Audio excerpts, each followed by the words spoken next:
mana saja saudara berada. Inilah radio streaming Good News Studio Jakarta.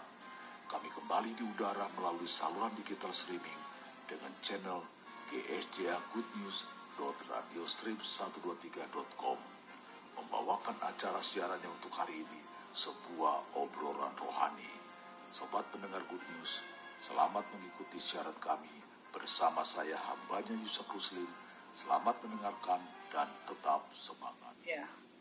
Nah, di operasi kedua ini apa yang dilakukan Bu, yang membuang tempurung itu kah atau apa? Sama, kayaknya mengambil sel kanker dan tempurungnya nggak dibalikin. Mungkin pemikiran dokter kalau dibalikin ya itu Bu bisa menekan dan saya masih bisa lebih kejang. Kalau dibuang lebih better gitu. Iya. Dulu saya teringat seorang teman saya dulu, dia mengalami kecelakaan, tempurungnya diambil tapi dia disimpan di perut, Bu. Iya, Kemudian betul. berapa lama dia masukin lagi. Nah, kalau Ibu tempurungnya disimpan dulu atau memang sudah dibuang aja gitu? Saya kurang paham waktu yang operasi pertama, tapi yang operasi kedua setahu saya memang sudah dibuang. Oke, berarti udah nggak ada gitu ya, Bu? Nggak ada. Baik, oke. Kita kembali lagi nih ke Bu Paulina. Setelah 2 kali operasi itu, Bu, masihkah ada pengobatan selanjutnya? Setelah operasi kedua itu saya melakukan kemoterapi dan radiasi. Kemoterapi infus 6 kali, radiasi 35 kali. Itu berarti kemonya selesai dulu 6 kali, baru kemudian radiasi itu? Enggak, Bu, waktu itu saya jalan bareng. Jadi waktu kemoterapi infus dan radiasi, waktu itu saya jalan bareng. Jadi enggak yang satu-satu, enggak. Jadi kalau bisa bareng, waktu itu saya waktunya dibarengin. Dan terus infusnya, kemonya itu juga ada yang pakai obat oral waktu itu, 43 hari. Jadi double kemonya, infus Ya, dan double. obat gitu? Ya, Oke. selama 2 bulan waktu itu saya selesainya. 2 bulan? Ya. Kalau kemonya 6 kali terus diselingi radiasi gitu atau bagaimana, Bu? Jadi waktu itu saya untuk kemoterapi yang infus, selesai kemoterapi infus, itu saya juga ada minum obat oral bareng, Bu, waktu itu. Selesai itu saya radiasi. Setelah itu jadi radiasi, obat kemo yang oral itu diminumnya 2 jam atau 3 jam, 2 jam sebelum saya radiasi ke rumah sakit. Jadi hampir bersamaan. Oke. Aduh, dengarnya aja ya, kayaknya cukup berat apa yang harus Ibu lalui selama ini gitu ya. Nah, bagikan kepada kami semua para pendengar radio Good News, Good People semua ini, apa yang hal-hal apa yang membuat Ibu bisa bertahan atau bisa menjalani semua pengobatan ini, Bu? Waktu itu ya saya nggak mungkirin, Bu, untuk sempet pikiran saya itu juga ada, sempet down ada. Ya, tapi tetaplah balik ya. Intinya apapun yang terjadi ya Tuhan tuh tetap campur tangan dalam hidup saya.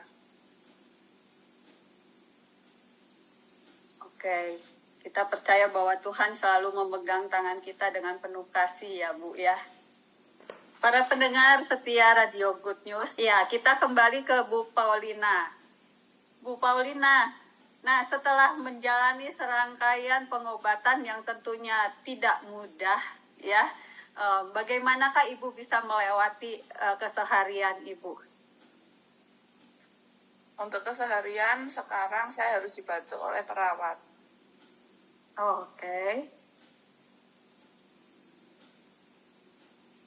Nah, tadi kan Ibu sebelah kiri ya yang syaraf motoriknya terganggu. Ya, betul. Apakah itu ada treatment atau terapi tertentu untuk membantu bagian kiri ini? Untuk terapi itu saya pakai, untuk sekarang saya masih fisioterapi dan akupuntur, tusuk jarum. Oke, itu berapa kali seminggu, Bu? 2 kali. 2 kali seminggu tusuk jarum gitu ya? Ya. Kalau boleh tahu, Bu, apakah dengan tusuk jarum ini cukup membantu motorik Ibu? Kalau untuk saya waktu itu untuk duduk saja di kursi roda untuk lama saya nggak kuat, Bu. Iya. Tapi sekarang saya lebih kuat untuk duduk lama di kursi roda. Puji Tuhan. Iya, para pendengar radio Good News semua. Bu Paulina, selesai daripada operasi yang kedua, apakah ada efek lari ke mata dan telinga ya, misalnya mata bebayang, telinganya mengeluarkan cairan, apakah terjadi seperti itu? Enggak, Pak, enggak sama sekali di saya. Oh, begitu. Overall semua bagus. Ya, semua bagus ya. Jadi organ tubuh yang lainnya juga bagus ya, lidah, pendengaran ya. Iya, bagus. Bagus.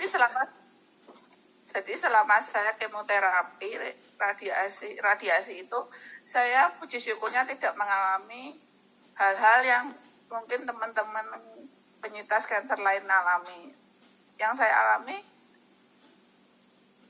itu pasti hal yang sangat buat saya itu sangat bisa saya lalui.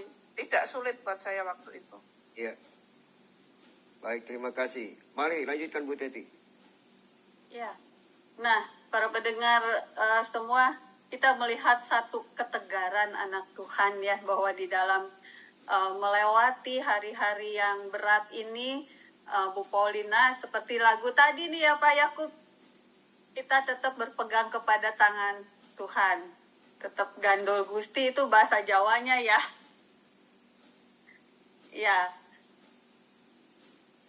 Nah, silakan Bu Menteri ya. Ya. Selamat pagi Bu Paulina. Ibu. Luar biasa. Kasih Tuhan itu memang kita bisa rasakan di segala keadaan kita ya Bu ya. Ya, betul. Kemarin saya saat ibadah dikatakan sakit, mati, itu pasti bagi kita semua. Tapi kapan? Itu rahasianya Tuhan.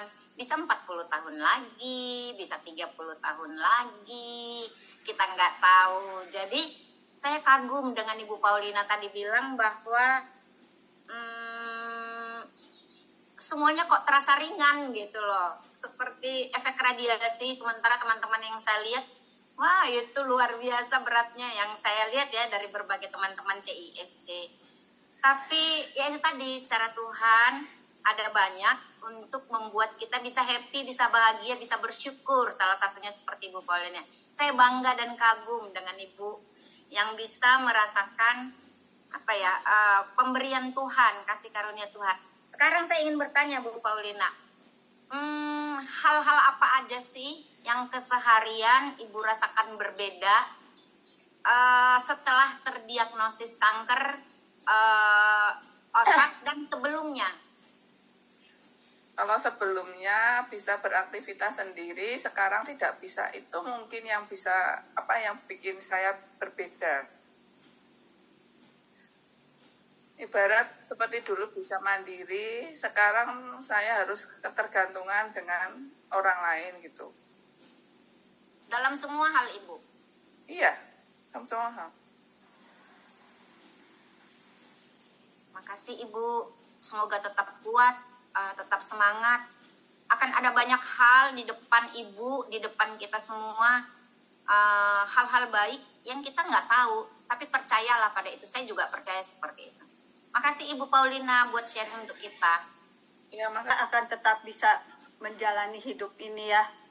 Ya, saya begitu kagum, saya bersyukur bahwa dengan segala keberadaan Ibu bersedia berbagi kasih Tuhan dengan kami, para pendengar Radio Good News semua ya. Nah, Bu Paulina menyambung tadi pertanyaan Bu Menteria tentang keseharian yang berbeda. Itu kan keseharian dalam arti kegiatan gitu ya, bahwa Ibu tidak bisa lagi berkegiatan seperti semula. Nah, ini awal-awal Ibu menerima kondisi seperti ini, apa yang Ibu rasakan? Waktu itu ya saya sempat down Bu, karena saya nggak bisa ngapa-ngapain, ibarat sehari-harinya cuman di kasur aja. Itu waktu buat saya waktu itu terasa lama. Iya, tentu begitu ya Bu, karena Ibu biasa mandiri, kesana kesini sendiri, punya usaha juga, dan sejak Ibu terdiagnosa kanker ini semua stop kegiatan Ibu yang di luar itu. Ya, otomatis semua stop. Oke. Bagaimana Ibu bisa mengembalikan semangat Ibu? Nah, teman-teman semua, para pendengar, ini penting juga ya, Pak Yakub, Bu Menteria, untuk kita dapat belajar bersama bagaimana menghadapi situasi yang sulit, yang terpuruk, dan kemudian bisa berbalik semangat lagi menjalani kehidupan ini.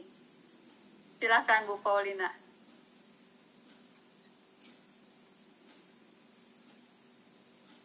Waktu itu saya sempat down itu, terus saya ya intinya saya lebih banyak berdoa sih Bu waktu itu, karena saya juga nggak tahu ke depan seperti apa.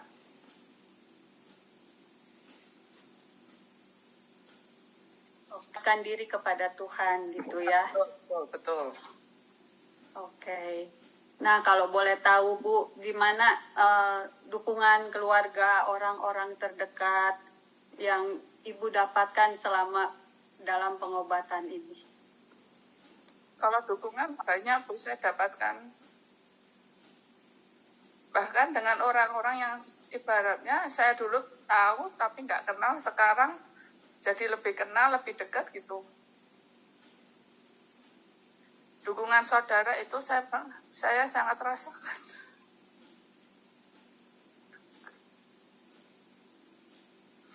Ya, nggak apa-apa, kita tunggu sebentar ya teman-teman semua. Tentu dalam menjalani kehidupan yang tidak mudah begitu ya, setelah mengalami kanker ini, kemudian menjalani pengobatan, kemo, radiasi, yang tentu seperti Bu Menteria tadi bilang, banyak teman yang merasa berat, termasuk saya.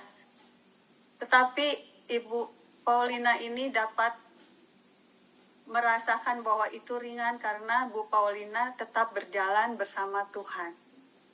Ya, jadi di setiap langkah kehidupan kita, janganlah kita lupakan Tuhan.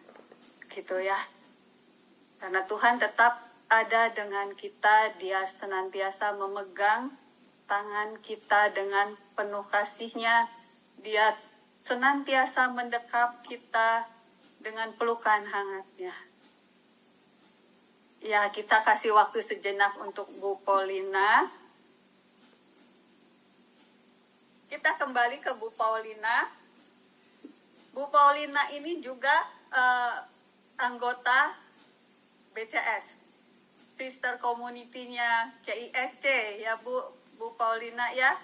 Ya, betul. BCS itu ya Bandung Cancer Society.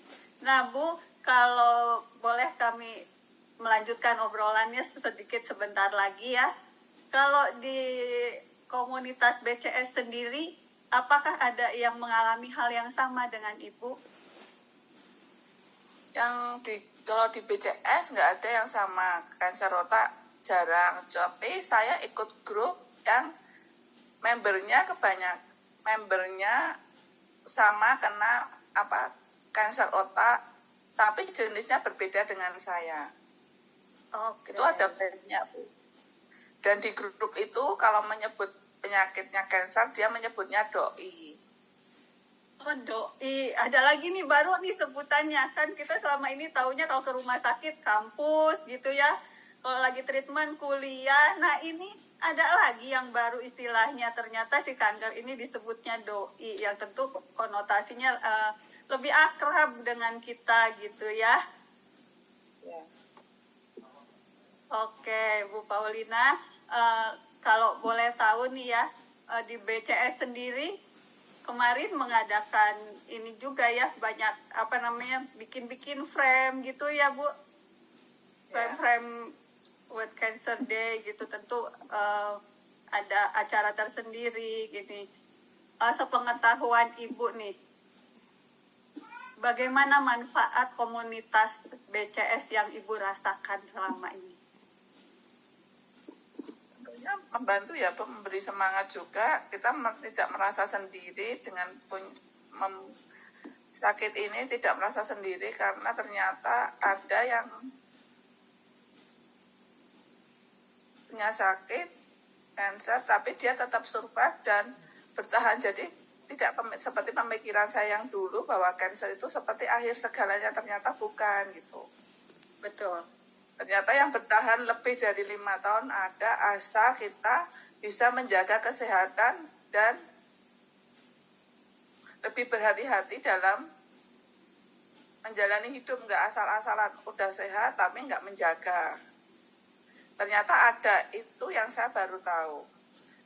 Dan ternyata ada juga yang sama dengan saya waktu itu, saya baca di Google, dia sama glioblastoma tapi bisa bertahan 4 tahun. Karena kalau saya lihat katanya glioblastoma itu tidak lama gitu. Ya. Jadi itu ya teman-teman para pendengar radio Good News, Good People semua, bahwa pentingnya komunitas itu terutama untuk menyemangati kita ya, saling support and caring gitu ya Bu. Nah, komunitas yang satu lagi selain BCS, bolehkah Bu disebutkan, barangkali ada para pendengar yang memerlukan juga gitu ya, tapi belum tahu nih kemana saya bergabung gitu. Oh, kalau yang untuk yang kanker otak itu, grupnya bernama We Are Strong. Wah, hebat juga namanya ya, We Are Strong. Ya, memang para pejuang kanker ini orang-orang yang hebat, orang-orang yang kuat. Orang-orang yang dipilih oleh Tuhan mengalami kasih-Nya lebih lagi ya Bu Paulina ya. Oh. Jadi buat para pendengar mungkin bisa menghubungi kami juga di radio. Ya Bu. Terima kasih ya. Ya, sama-sama. Ya, terima kasih untuk kesempatan ngobrol-ngobrol pagi ini yang tentu tidak mudah buat Ibu lakukan juga gitu ya. Di akhir perjumpaan kita mungkin Ibu bisa menyampaikan 1-2 patah kata untuk para pendengar radio semuanya. Silakan Ya. Bu. Ya, dengan ini saya bilang apapun yang kita alami, kita berserah kepada Tuhan, berserah tapi jangan menyerah, berusaha, berdoa, dan tetap selalu bersyukur apapun keadaan kita, karena Tuhan itu sangat baik. Oke, baik. Kalimat yang singkat namun syarat makna ya, para pendengar radio Good News semua. Berserah itu bukan menyerah, tapi kita tahu bahwa Tuhan selalu ada beserta kita. Inilah bukti kasih Tuhan yang sebenarnya yang dialami oleh Ibu Paulina. Ya, terima kasih sudah bergabung di acara kami. Saya bacakan sebentar, ini ada dari Ibu Lia. Ibu Lia ini katanya teman kecilnya, teman masa kecilnya Bu Paulina. Namanya Ya, betul. Ibu Lia. Ya, nanti rekamannya kalau sudah diedit kita akan upload di YouTube ya Bu ya. Bu Lia mau memberikan sedikit pesan atau kesan apa selama berteman dengan Ibu Paulina? Silakan dibuka mic dan videonya Bu. Hai Boyen. Halo semuanya. Halo semua. Saya Ya, teman Bu Lia silakan. Saya teman masa kecilnya Boyen. Dulu saya sudah sempat lama sekali tidak kontekan sama Boyen. Lalu tiba-tiba ada teman kami sesama masa kecil, teman masa kecil. tahu-tahu cerita. Poyen itu nama panggilan kami, nama panggilan Paulina masa kecil. Paulina ini dikasih tahu, Paulina ini ada sakit gigi ini loh. Sakit apa sih itu? Kan nggak tahu kan, anak-anak pada nggak tahu. Awalnya dikira kanker kelenjar atau apa gitu. Tapi untuk pastinya kan juga susah nanyain Poyen karena posisinya lagi nggak baik waktu itu. Waktu awal-awal kayaknya awal-awal kena deh. Lalu saya sempat itu japri Poyen sebetulnya. Waktu kalau nggak salah bulan April saya japri, tapi baru dibuka dia itu kira-kira 2 bulan kemudian. Saya pikir udahlah, dah lupa dia. Saya pikir gitu. Lalu ternyata 2 bulan kemudian waktu dia ngabarin, dia masih ingat semuanya. Saya jadi bingung. Saya jadi bingung karena kan dia posisinya waktu itu setelah dioperasi yang pertama, yang tadi dibilang gak tempurung ke kepalanya. Saya pikir, beneran Pak kamu masih ingat aku? Saya pikir gitu. Aku ingat, iya kamu tuh yang gini, rumahmu di sini. Paman kamu namanya ini, keponakan kamu, sepupu kamu namanya ini, rumahmu dekatnya ini. Kita tuh dulu tuh begini-begini. Kamu ingat semua ya? Saya tanya gitu kan. Terus si Poyen ini bilang, iya aku ini sakit, tapi aku masih ingat. Dia tuh bilang gitu. Nah, di situ saya pikir, wih, ini orang sebenarnya sakit apa enggak ya? Tapi kan ada masa-masa dia sempat drop. Apa tuh namanya, bibinya dia itu kan masih satu kota dengan saya. Sekarang ini dia sudah tidak satu kota dengan saya karena dia sudah di Bandung kan. Lah, saya juga dapat info juga dari bibinya dia itu kalau dia tuh drop sempat putus asa lah gitulah. Terus ya saya mau bisa apa di sini gitu loh, mau support, ntar kesannya klise banget. Terus sayanya ya sampai akhirnya suatu waktu yaitu Poyen call balik, saya coba deh video call, saya pengen tahu deh kamu apapun wujudnya, bagaimanapun dimanapun kamu ada saat itu. Nah terus posisinya gimana, cuman pengen lihat aja. Tiba-tiba kami ada grup masa kecil itu, grup WA. Nah, dia sempat ini video call sama teman-teman juga bareng-bareng gitu, tapi ya nggak semua yang bisa ikut. Nah, di situ tuh ya ini orang sebenarnya perlu dukungan gitu loh kelihatan. Jadi orang-orang yang dari yang sebelumnya beraktivitas, tahu-tahu jadi tidak beraktivitas apa-apa dan di rumah aja, itu pasti membutuhkan support. Nah, supportnya itu ya yang bisa dilakukan. Lah yang nggak bisa ya Poyennya harus berusaha sendiri. Tapi gimana caranya untuk menjaga orang itu biar nggak drop? Karena nggak semua orang seberuntung Poyen bisa dari yang bisa mandiri menjadi single fighter dan bahkan bisa melewati prosesnya kemoterapi dan bisa bicara seperti ini. Nah, saya mah sebagai temannya aja sudah cukup untuk senang punya teman seperti itu. Gitu. Dan semoga ini bermanfaat juga bagi orang lain. Maka dari itu saya lagi minta untuk kalau ada recordnya saya tolong share, mungkin bisa memberkati yang lain. Karena barusan kemarin saya ada berita juga dari teman. Saya nggak tahu kenapa kok tiba-tiba ini. Nah, ternyata dia 1 tahun kayak bisa paru. Saya nggak tahu kan. Terus habis itu saya sempat tanya dropnya kapan? Ketahuannya 1 tahun. Dropnya tanggal 11 Januari kemarin.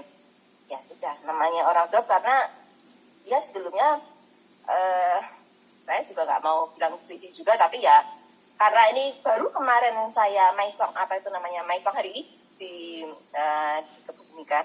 Nah, dia juga atlet badminton, tapi ya kenapa ya kok aku nggak dikasih tahu, dia nggak cerita. Padahal sering kami kontak-kontakan, terus tapi memang terakhir catatan saya tuh terhadap dia tuh Juli 2022, tapi setelah itu saya nggak perhatian karena saya nggak catat kan. Nah terus tahu-tahu kok ada kabar gitu. Terus kemarin pada waktu maisongan itu saya tanya, sakit apa sih ini orang? Terus habis itu, dan sejak kapan? Ternyata 1 tahun. Ya 1 tahun ya mungkin saya hitung wajar sih. Mungkin pada waktu itu dia drop dan drop nggak cerita, karena dia harus berpikiran untuk berjuang dengan dirinya sendiri, itu susah kan menerima.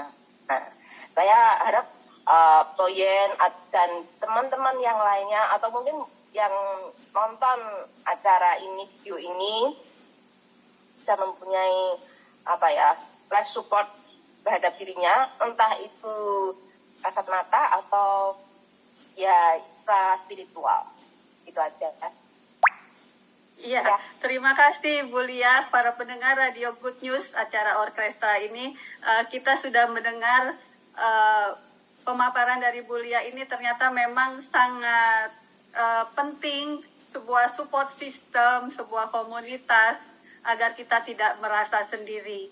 Baik, terima kasih di penghujung acara ini. Saya Teti, tetap semangat, tetap berkarya, dan yakinlah bahwa tangan Tuhan selalu memegang tangan kita dan memeluk kita dengan kehangatan kasih-Nya. Terima kasih Pak Yakub.